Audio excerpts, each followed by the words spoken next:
आज chief election commissioners तीनों commissioner से भारतीय जनता पार्टी के ओर से श्री रामकृष्णन जी और मैं एक मेमोरेंडम सबमिट किया है, जिसमें उत्तराखंड में जिस क्षेत्र से सीएम मेजर जनरल खंडूरी साहब कंटेस्ट कर रहे हैं, उनके खिलाफ जो कांग्रेस प्रत्याशी है श्री नेगी, पिछले 48 आवर्स में जब कानून के तहत कुछ भी प्रचार नहीं होना चाहिए, कुछ भी ग्रुप एक्टिविटी नहीं होना चाहिए, कुछ भी मीडिया की एक्टिविटी नहीं होना चाहिए, इन सभी रेस्ट्रिक्शंस को वायलेट करते हुए प्रेस मीटिंग किया है, पुलिस स्टेशन को घेराव किया है,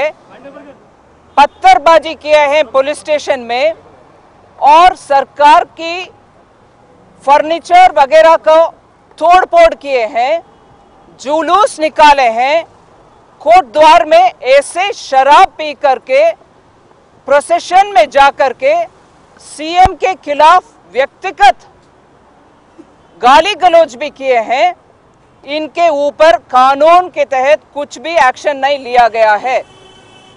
कोर्ट द्वार में रिटर्निंग ऑफिसर के पास बीजेपी के डेलीगेशन गए और सीईओ उत्तराखंड में देहरादून में बैठे हुए ऑफिशियल्स के पास भारतीय जनता पार्टी के उत्तराखंड के डेलीगेशन भी गए हैं। एफआईआर दर्ज हुआ ऐसे हम सुन रहे हैं, मगर उसमें जो पर्टिकुलर सेक्शन होना चाहिए था रिप्रेजेंटेशन ऑफ पीपल्स एक्ट के तहत सेक्शन 126 जो महत्वपूर्ण होती है, उसको जिक्र भी नहीं किया है। छोटे मोटे आरोप के साथ एफआईआर फाइल करने में कुछ भी फायदा नहीं होगा। इसके साथ साथ पंजाब से, उत्तराखंड से, उत्तर प्रदेश से भी बहुत सारे लोग को कांग्रेस पार्टी ने उत्तराखंड में ले आकर के पीसफुल माहौल जो लगातार थे उत्तराखंड में, उसको स्पॉइल करने का कोशिश लगातार होते रहे।